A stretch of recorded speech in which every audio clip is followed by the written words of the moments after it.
Hello. Welcome to Morning Mug Talks. This is a new style of connection that I really wanted to start diving into and building with all of you. And so I thought, why not a better time than in the mornings when my coffee machine is set for 6:45 a.m. and it's filling that pot up, and it's like I get up in the morning and I have my morning coffee in a mug always. This is not even one of my biggest mugs. I have so many mugs. You will see they're in the range, like the range of them for sure. But yeah, I really wanted to create this morning mug talk kind of series and start connecting with all of you so much more. A lot of my content so far, if you've been with me for a while or you're very new, then you'll know that a lot of it's been around relatable B-roll content. I enjoy creating B-roll content, like it's kind of like how I dip into being a little bit more creative, I guess, and or short information, educational type talking reels about certain topics, all in the realm of like dating, relationships, life, discipline, health, whether it be emotional, physical, mental, spiritual, experiences, subconscious, nervous system regulation, emotional mastery, all of those kind of topics I like, that I'm passionate about, that I enjoy talking about, that I really have deep intention in my own life to be good at, to experience, to master.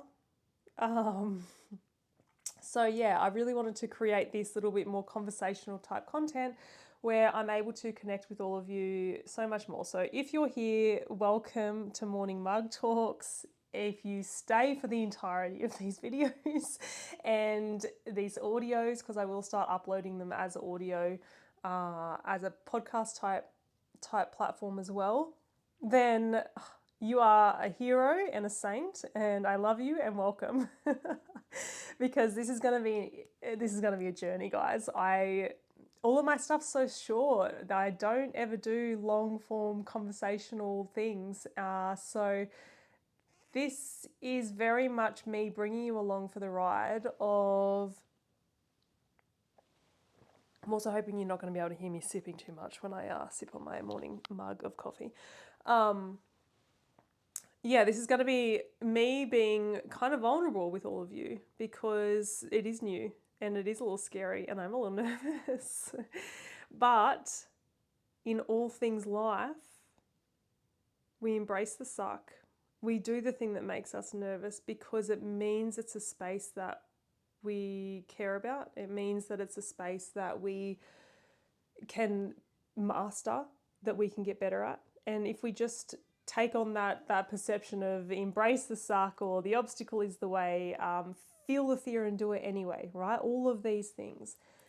It's how we develop. It's how we evolve as human beings. It's how we've evolved since we came out of the womb and we had to learn how to move, see, crawl, walk, ride a bike, learn how to swim, learn how to read, learn how to write, learn how to be in school, learn how to do our job for the first time, learn how to do different jobs for the first time, learn how to use a phone, IT, etc., etc., etc.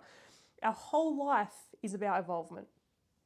But I don't know about all of you, but every time I try something new as an adult, I get that nervous feeling, and I think as adults, it's easy for us to just stay in our comfort zones and not evolve or not do the scary thing because it is uncomfortable, because we forgot that we are capable of learning new things. We forgot that it's okay to suck, particularly if you have any kind of perfectionism sitting in the background. Like, man, that could be a real one to overcome. For me personally, I'm going to try to be vulnerable with you guys. I'm going to try to share a little bit about myself with all of you because I think that's important. But One of my biggest wounds that I have had to work through is inadequacy, just not feeling enough, not feeling good enough, not feeling worthy, not feeling like what I have to say is important, not feeling smart enough, professional enough, you name it. The inadequacy there has been real, but over the years, I've overcome that in so many different aspects. Some aspects, it lives deeper, particularly in business and being seen. There's like a deep fear of judgment within that space. And that can create shame. Like we can shame ourselves into not doing the thing because we're scared of being seen or being heard and being vulnerable. But yeah, anyway, so sharing that with you, like feeling a little nervous about this, but also embracing the suck, feeling the fear and do it anyway, because that is how we evolve. That is how we learn to get better at things. And if you look at any aspect of your life where you have had to start something new and you stuck with it, you can look back now and go, I'm so glad I kept doing that. I remember being really scared about that, and I can't believe how far I've come. And you get to feel pride. You get to feel proud of yourself for doing those things. So welcome. We're embracing the suck, feeling the fear and doing it anyway. And we're starting this podcast conversational style platform. It will be available on video and audio. I have no idea where I'm putting them all yet. I'm just doing it, just starting it and doing it anyway. So anyways, I'm going to be covering lots of different topics. And please share anything that you have that's a takeaway that comes up, anything that you found valuable, anything that you'd like me to talk about. Like, please ask me questions, give me your hot takes, share with me your experiences that you're going through right now. And I promise that I will talk about them and talk to them and share my knowledge, wisdom, growth around those areas, if I've experienced it myself, how I moved through it, things like that. So one thought that I had this morning was around how easy it is to, when you're lacking in self-leadership, when you're lacking in self-trust, and you are lacking in confidence, how quickly and easily it is to outsource your decisions onto those around you who you trust. Maybe you don't trust, maybe you just want maximum information from everybody to validate how you're feeling. But when we outsource those decisions to those around us, because we don't trust ourselves to make the right decision, and that's like a whole other conversation, but that lack of self-trust stems from conditioning, programming, past experiences, maybe continually making kind of like the same mistakes just with different people. Like you're attracting emotionally unavailable partners, and whilst they all look differently, they all have different jobs, they all act and speak differently, at the end of the day it still ends up with the same result of them not being emotionally available, them not having the same values as you, them not having the same beliefs around relationships or growth as you. And so it always ends up your nervous system's been attracted to those people because of your programming and conditioning. And it always doesn't work out. And so over time you lose trust in yourself. You're like, how can I make the right decision? How am I going to actually find a life partner and have the beautiful relationship that I so deeply desire if I continually choose to abandon myself in the pursuit of being chosen, in the pursuit of being loved? And then one level deeper, that's stemming from your own inadequacy wounds, your own identity that you're not lovable, that you're not enough, that you can never have what everybody else has, right? And so along the way, you don't trust yourself anymore. And you ignore the red flags, you ignore your gut, you ignore your intuition, because you don't actually know if it's your gut and intuition that's speaking or if it's something else. So you outsource and you unload all of the information that you possibly can, you screenshot all the messages, and you show as many people as possible to get the validation that this is a yes or this is a no, to get the validation that, yeah, that didn't feel really right for me, but hang on, just let me go check with everybody else that actually what I felt was not right, so that you can then make the decision. Whether you stay, you continue on, or you abandon yourself and you stay even though everyone's told you that it's not right, whatever it might be. But when we do that over and over again, we're still not actually developing the confidence. I think there's a difference between telling your best friend and getting their input because you actually just care about what they have to say, and you care about that you know that deep down they care about you and they can give you an honest opinion. And there's a difference between that and telling as many people as possible so that you're continually seeking that external validation. But whenever you're outsourcing those decisions, are you showing up authentically within the dating situation or relationship? Not really, because you're showing up as everybody else. You're ignoring yourself and you're getting the decisions from everybody else, and then you're choosing to either stay or go. And if you're choosing to stay based off everybody else, then you're not showing up authentically. And that's so important if you want to build a really beautiful foundation relationship. You have to be authentic. You have to show up as you. You have to start recognizing if you feel safe around somebody. Because ultimately that's what that's what we're feeling. We are looking to feel safe because that's how we've existed as human beings for as long as time goes. Our parasympathetic nervous system of fear, flight, freeze, fawn responses, constantly scanning for danger. And so if you're ignoring how a person is making you feel emotionally, physically, mentally, spiritually, if you're ignoring how they're making you feel because you don't trust yourself, and then you're giving everybody else a snippet of a scenario to try and chase the validation for how you feel, or to try and get them to confirm that no, it's all good, everything's fine, keep seeing them because you know that you just really want to be in a relationship with that person even though you know they're not good for you, or you're feeling they're not good for you, then you're not showing up as authentically you. You're abandoning yourself over and over again, and that's only going to lead to more heartbreak, more pain, more starting over again. And, you know, starting over again can be you've become a shell of the person you once were. You have less trust in yourself. You have less confidence. You have maybe financially been impacted by the separation, right? Maybe you have to move out of where you live and you have to go find somewhere else to live, which costs money. Perhaps they were at your work and now you have to go find a new job. You know, like there's so many different aspects that it impacts. So this is a serious conversation. This is a real thing that I implore all of you to work on, is to start trusting yourself. Start learning how to trust yourself. Start learning to lead yourself within your environments, your relationships, your jobs, every aspect, but particularly in dating and relationships. Because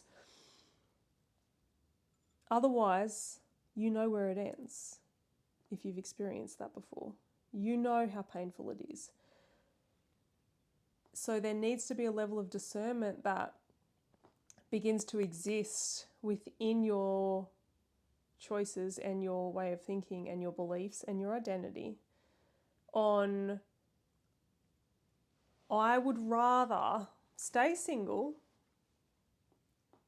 and keep working on myself than end up in another relationship that causes me deep pain and hurt because I ignored the red flags, because I ignored my intuition, because I didn't trust myself, because I didn't have the confidence to make the right choice, whatever it might be. And, you know, I can relate to this so much. I have done this time and time again, and this is why I'm so passionate about this space. It's why I'm a coach in it, because I want to help people not make the same mistakes I did. I want to help people believe in themselves and trust themselves to know when something's not right, to know when to walk away, to show up in the beginning as themselves unapologetically, so that you are actually disqualifying people within that dating process. It's like, hey, this is me. You either like me or you don't, but I'm not going to abandon myself. I'm not going to make myself be smaller. I'm not going to emotionally caretake you. I'm not going to put myself into this nice, polished, tidy box just so that you choose me to fulfill some sort of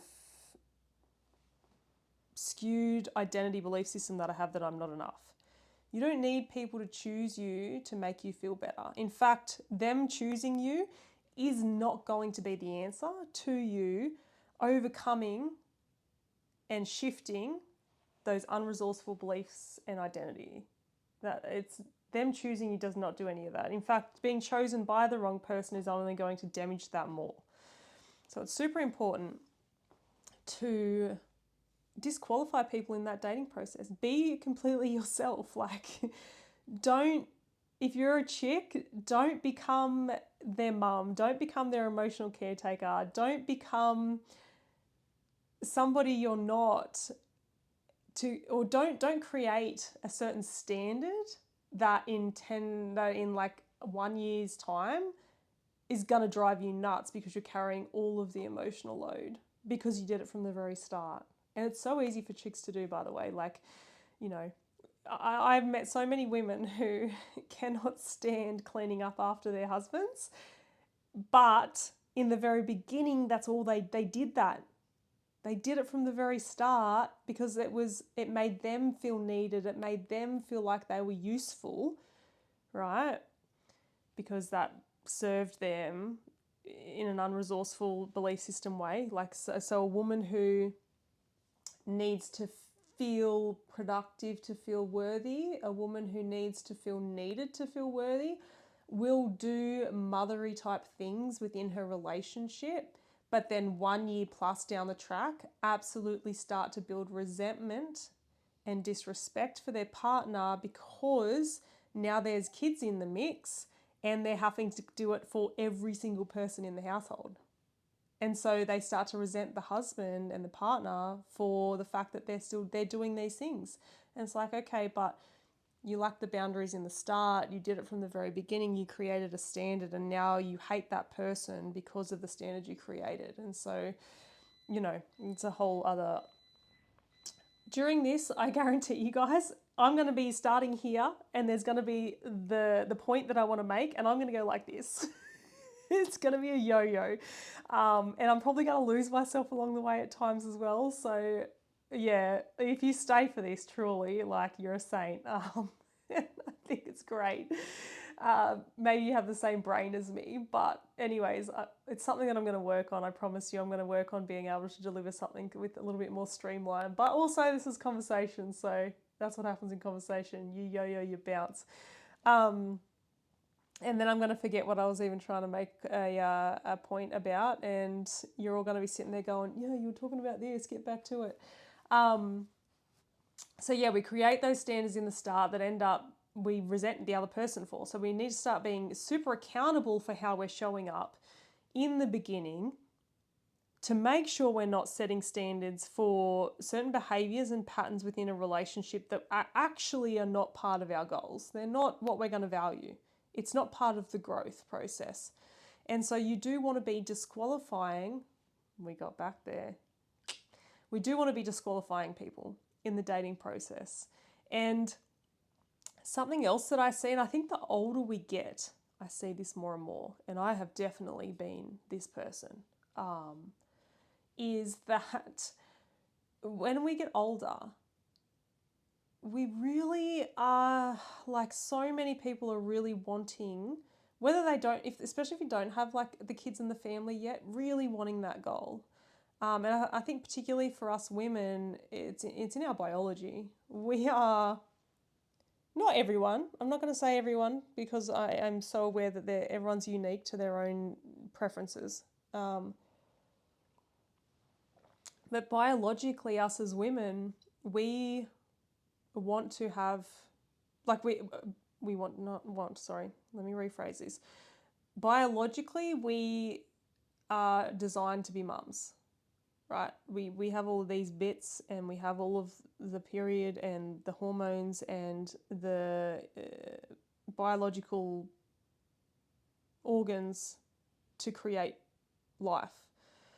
And when we get to a certain age, our biology says that's our purpose. And if we aren't living that purpose yet, late 30s, 40s, a lot of women are going to start really wanting that relationship and wanting that family. And within that process, it means that they're going to be not using discernment. They're not going to be disqualifying people through dating because the goal and the biology is I want to be a mum. I should be a mum by now. I want to be a mum. I just want to be a mum. I just want to have a family.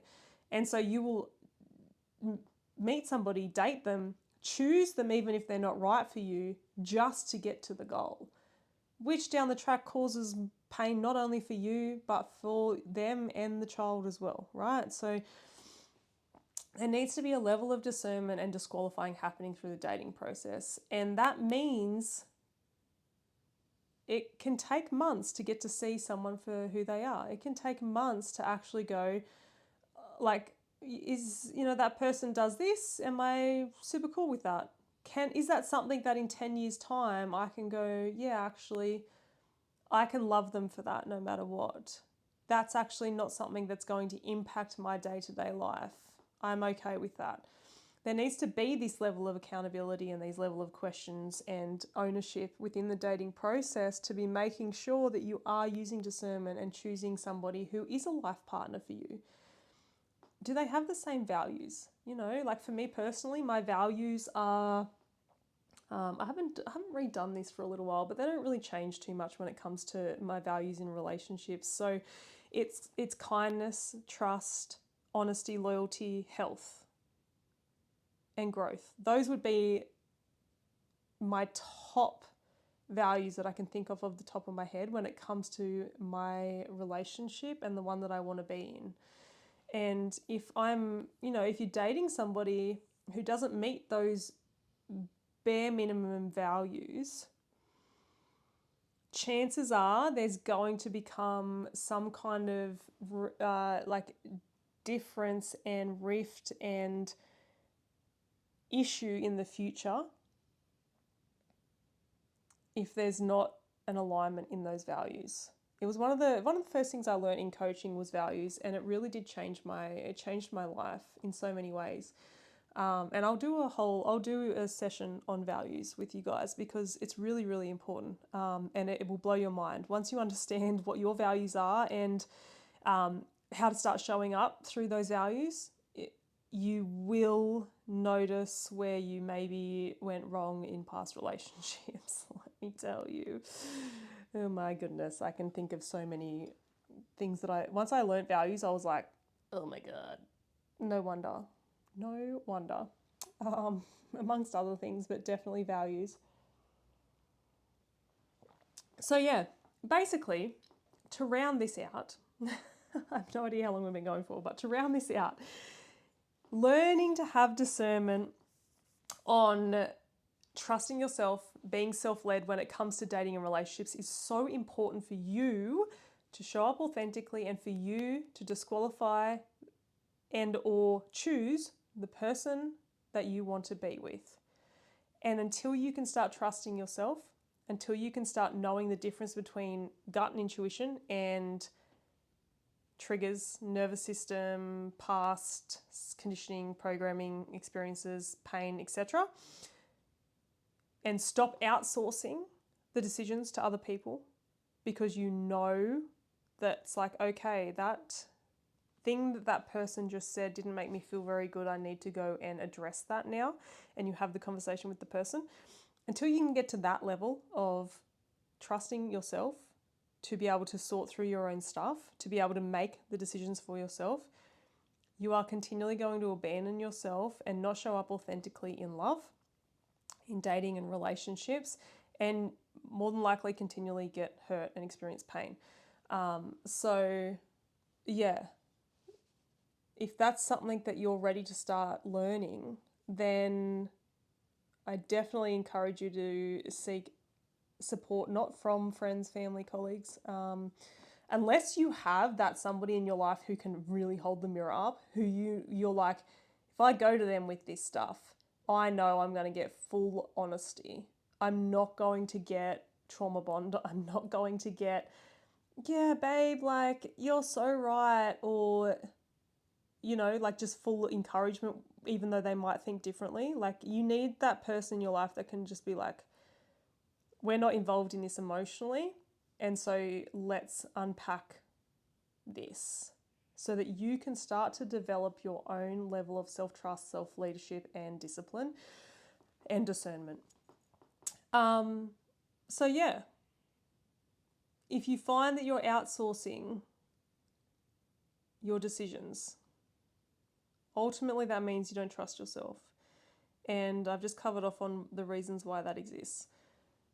But the work for you is to start facing yourself, to start understanding your triggers, to start understanding your nervous system and how to regulate it so that you can show up securely, self-trusting, and with self-leadership to make the right decisions to move you towards your goal, to move you towards your ultimate relationship goal, to move you towards your ultimate life, because your relationship impacts every aspect of your life. Oh my gosh, it's the biggest investment decision you will ever make, who you choose to be with, because it impacts how you love, how you receive love. It impacts your confidence, your self-trust. It impacts your home. It impacts your work. It impacts your finances. It impacts your family, whether you have one now or you choose to have one. It impacts how you grow old. It impacts every area of your life. So it does require a deeper level of discernment and understanding, and it does require you to take on the weight of that decision. And that's how you do that through the dating process. That's where it's built. So take your time. Take your time, get to know them, understand that you wanting to get an answer really quickly on whether or not you're in a relationship or not, super fast after just starting dating, know that that's probably stemming from, I need this to happen so that I can get that, rather than slowing it down. Sure, we just want so much instant gratification now too. So slowing it down means that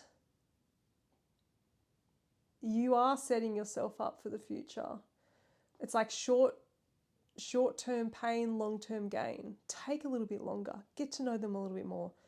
Ask each other the hard questions. Like, understand what their responses say about them. Understand, do you guys want the same things? Do you both definitely want a family? Do you both definitely want to live somewhere that's similar? Do you definitely both want a relationship that's loyal and trustworthy? Do you definitely both want a relationship where you are both growing individually and growing together? Like working on your personal development and growth. That's super important too, because we also need to learn how to love each other. We need to learn how to show each other, how to make sure each person is cared for in the way that they feel cared for, how they feel loved, and do those things for each other. Is that aligned? Anyways, if you notice that you outsource a lot of your decisions to other people and you ignore your own intuition and your gut, that is the work for you. The work for you is to start to trust yourself, to develop that self-leadership. I'm going to stop now because I feel like I'm starting to rant just to talk about things. And I don't know if that's helpful for all of you right now. So I'm going to cut it there. Thank you if you stayed for this far. Truly, truly, thank you.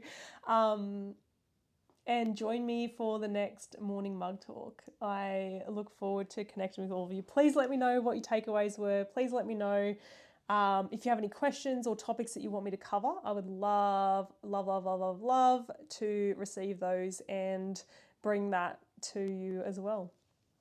I hope you all have the most beautiful day, and thanks for listening.